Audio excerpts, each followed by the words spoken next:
Bonjour à tous et à toutes, bienvenue dans cette nouvelle émission d'Un certain goût pour le noir, le podcast 100% polar de Bipolar. Aujourd'hui, on va parler cinéma avec mon complice Jérémy Gallet. Jérémy, bonjour.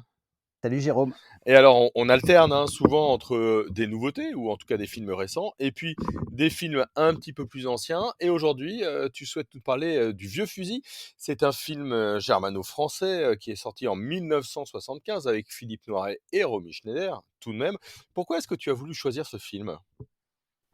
Alors j'ai choisi ce film parce que c'est un classique du cinéma français, que c'est un film qui en même temps a suscité pas mal de réactions, on en parlera. Des réactions largement positives avec évidemment une réception qui est liée à l'émotion que suscite l'histoire. Et puis des critiques parfois virulentes qui ont pu être faites, notamment sur la mise en scène. Donc je voudrais qu'on parle de tout cela. Ouais. C'est vrai que c'est en 1975. En 1975, c'est la période des débats véritablement autour de la Seconde Guerre mondiale et de la collaboration. Quel est le contexte? Bah, écoute, c'est très intéressant que tu en parles parce que c'était, justement une forme de conclusion que je voulais faire, mais ce sera une introduction et c'est justement par ce bout-là qu'il faut prendre le problème et puis je dirais même comprendre la réception pour mieux comprendre la réception de ce film. On est dans un contexte qui est un contexte de, comment dire? De remise en cause. Je pense notamment de la remise en cause d'un mythe qui est celui de la France résistante. On n'est jamais que 5 ans après la sortie, enfin un peu plus de 5 ans après la sortie du Chagrin et de la Pitié de Dofus, qui avait remis en cause le mythe d'une France unanimement résistante. On est aussi 2 ans après la publication du livre de Robert Paxton, La France de Vichy, Ouais. qui là encore, je dirais, rétablit une forme de vérité. Et c'est dans ce contexte-là que va sortir ce film. Et c'est justement la raison pour laquelle se sont exprimées des critiques. Et après, évidemment, on parlera de la réception positive. C'est que justement, on a reproché à ce film d'être complètement manichéen et de comment dire? D'essentialiser des identités qui sont, parfois beaucoup plus mouvantes. Je rappelle aussi que, après la sortie de ce film-là, on aura le fameux film de Joseph Losey, Monsieur Klein, Mmh. qui, dépeint un contexte beaucoup plus trouble. Ouais, c'est vrai que c'est vraiment l'heure, des remises en cause. Le Vieux Fusil s'est inspiré du massacre, d'Oradour-sur-Glane, le 10 juin 1944, épisode particulièrement terrible, de cette, fin de Seconde Guerre, mondiale. Est-ce que tu peux nous raconter un petit peu l'histoire? Alors effectivement, le scénario du film s'inspire de l'atroce massacre d'Oradour-sur-Glane qui a eu lieu le 10 juin 1944, commis par la division Das Reich, qui remontait du front du sud de la France pour prêter main forte à l'armée allemande sur le front de Normandie. On a la même configuration, donc des habitants d'un village qui sont assassinés par des membres de la SS Panzer Division Das Reich, et une grande partie des habitants de ce village a été regroupée comme à Oradour-sur-Glane dans l'église et exécutée dans ce lieu comme à Oradour. Et alors la différence, c'est que à Oradour-sur-Glane, les soldats avaient en plus mis le feu à cette église, ce qui n'est pas le cas dans le film de Robert Enrico. On y retrouve, des vedettes véritablement, parce que Philippe Noiret, Romy Schneider, c'est quand même pas rien, dans ce milieu des années, 1970. C'est un film qui est attendu? C'est un gros budget? C'est un best-seller qui arrive? Oui, c'est un film qui est attendu parce que, comme tu le disais, les acteurs sont des acteurs connus. On a effectivement Romy Schneider qui est une immense star à l'époque. On a Philippe Noiret qui a aussi s'est fait connaître depuis plusieurs années, plutôt dans des rôles comiques d'ailleurs. Plutôt, ses premiers rôles sont plutôt liés à des comédies. Je pense en particulier à des films comme Les Copains, à La Vie de Château de Rapneau, aussi au film de Yves Robert, Alexandre le Bienheureux. Et là, on retrouve dans un registre complètement dramatique. Robert Enrico n'est pas non plus un inconnu, c'est son 12e long métrage. Il a réalisé des films qui ont été des succès dans les années 60. Je pense en particulier aux Grandes Gueules, aux Aventuriers, au Boulevard du Rhum. 3 films d'ailleurs qui sont tournés avec Lino Ventura. dont on reparlera après puisque, au départ, le rôle était prévu pour Lino Ventura. Ah oui, tout de même. C'est une histoire de vengeance. C'est vrai que c'est pas tout à fait un rôle dans lequel on imagine, Philippe Noiret, pour le coup.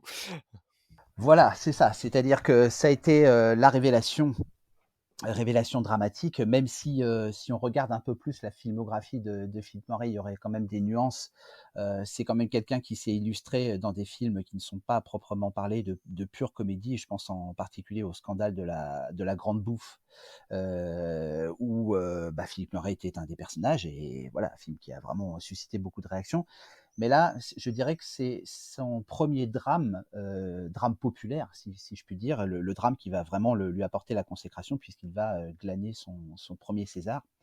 César au cours de la première cérémonie des Césars en 1976. On ne l'imaginait pas dans ce rôle-là, et il y est tout à fait remarquable. Mmh. Les 2 se connaissent, hein, ils ont tourné ensemble notamment Le Secret. Ce qui m'amène, quand je dis les 2, j'ai pas cité le 2e, c'est Robert, Enrico. C'est un réalisateur qu'on connaît parce qu'il y a, quelques succès comme, La Belle Vie ou Les Aventuriers, mais est-ce qu'on peut dire que Le Vieux Fusil, c'est un peu la pièce maîtresse de sa filmographie? C'est son film le plus connu, c'est le film qui est évidemment cité, puisque il a été multi-récompensé, j'en reparlerai. Il a été aussi récompensé en tant que César des Césars en 1985, si je ne me trompe pas. Donc c'est vraiment le film emblématique de la cinématographie de Robert Enrico, qui par ailleurs n'est pas non plus, comme je le disais, un inconnu, mais c'est vrai que ça fait partie de son sommet, si ce n'est artistique, du moins commercial. Mmh, tu voulais parler de la mise en scène? Elle est comment cette mise en scène du Vieux Fusil? Alors c'est là que la critique se divise, c'est là que évidemment, il va y avoir des pour et des contre, plus de pour que de contre d'ailleurs. Et même si on note que ceux qui défendent le film se focalisent beaucoup plus sur la prestation de Philippe Noiret, qui Mmh. porte véritablement le long métrage sur ses épaules, parce que d'abord scénaristiquement, c'est un personnage qui est seul et qui affronte bah, cette armée d'assassins qu'il va exterminer les uns après les autres. En revanche, on note que bah, c'est pas un film qui est très encensé pour sa mise en scène novatrice. Et d'ailleurs, on a pu dire que Enrico Mmh. était le tenant d'un cinéma classique, que d'un point de vue formel, il n'a pas effectivement inventé grand-chose. Mais surtout, ce qui va être remis en cause, c'est le manichéisme, c'est la complaisance pour la violence. Et on a fait le même reproche, et là, il faut un peu globaliser le point de vue, c'est-à-dire que Enrico lorgne du côté des films américains, des films de vengeance américains où s'illustraient Charles Bronson et Clint Eastwood avec une apologie de l'autodéfense. Et c'est ça surtout qu'on a reproché au film, un personnage qui se fait justice à défaut bah, de se mettre sous le signe de la justice. C'est-à-dire que c'est un film de vengeance, mais ça n'est pas un film de justice. Mmh. Ouais, ce qui correspond plutôt pas mal à l'époque, hein, pour le coup, 1944, on pense évidemment à l'épuration. Beaucoup de scènes sont tournées en intérieur puisqu'on est dans un château, hein, dont Philippe Noiret connaît tous les recoins et les passages, secrets. Ça veut dire qu'il y a une ambiance, particulière?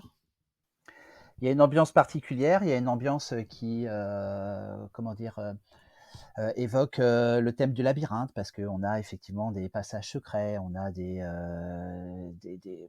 endroits que connaît par cœur le personnage, qui va lui permettre d'ailleurs d'échapper à de multiples dangers. C'est la force du personnage, c'est qu'il connaît très très bien les lieux, et il profite aussi de ce miroir derrière lequel il n'est pas vu, et qui va lui permettre bah, d'utiliser le lance-flamme à la fin pour Mmh. véritablement tuer le chef des SS avant que le château s'embrase de façon symbolique. Donc oui, d'une certaine façon, ça renvoie à une certaine forme de mythologie, la mythologie du labyrinthe. On peut penser à des héros comme Thésée, même si la quête n'est pas la même. Là, c'est une Mmh. vengeance. Ouais. Il y a, le personnage, il abandonne un petit peu sa vie, comme je sais pas si c'est une thérapie, on peut pas dire ça, mais en tout cas, il y a des flashbacks sur, sa vie de famille un petit peu, heureuse. Est-ce qu'il y a une dimension un peu psychologique dans ce film, par ce truchement? Oui, il y a une dimension psychologique, comme tu le disais, le film est construit sur une alternance. je dirais, assez systématique, enfin complètement systématique, à partir du moment où le drame a eu lieu, entre le moment présent où le personnage se venge et élimine un à un les SS, et puis des moments de flashback où il revoit les jours enfuis, ses souvenirs, où il revit les souvenirs heureux avec Clara, son épouse, et puis sa fille, qui est la fille d'une première union. Mmh. Donc c'est un procédé qui est assez systématique et qui s'étire jusqu'à la fin. Ouais, véritablement, on est dans cette, ambiance-là. On comprend, hein, qu'effectivement on a parlé de cette période, évidemment, si cruciale pour, la mémoire française. On comprend qu'il a fait véritablement, polémique, mais du coup, puisqu'il y a eu, des Césars pour ce film, comment est-ce qu'ils ont été accueillis? Comment est-ce que cette récompense et ce relatif succès, parce qu'il a quand même fait pas mal d'entrées, au moment de sa sortie, comment est-ce que ça a été accueilli ça? Bah, ça a été, comme je le disais tout à l'heure, du côté des acteurs, ça a confirmé Noiret dans son nouveau statut de vedette, véritablement. C'est à partir de là que la carrière de Noiret va être véritablement celle d'une star. Pour Romy Schneider, c'est une confirmation, c'est un succès de plus. Pour Enrico, on l'a dit, c'est son plus grand succès. Après, il n'y en aura plus d'autres de ce niveau-là. Mmh. Et puis, il faut évidemment, et on n'en a pas parlé, évoquer François Droubet, la musique de François Droubet, qui est restée célèbre, qui participe beaucoup à l'atmosphère du film, puisque, alors d'abord parce que la sortie du film est liée à des circonstances tragiques. Quelques semaines après, donc François Droubet est mort accidentellement au cours d'une plongée. Et donc la récompense qui lui a été attribuée pour le César qui lui a été attribué pour la musique du meilleur film lui a été attribué de manière posthume, et c'est son père qui est allé chercher le trophée. Et je pense que véritablement François Droubet, qui est un grand inventeur et un grand expérimentateur de son, un des pionniers du synthétiseur, a conçu une musique qui joue beaucoup sur l'atmosphère, avec un mélange de sons synthétiques extrêmement angoissants. Je pense en particulier à toute l'ambiance musicale qui entoure le personnage lorsqu'il découvre l'horreur dans cette église et tous ces cadavres.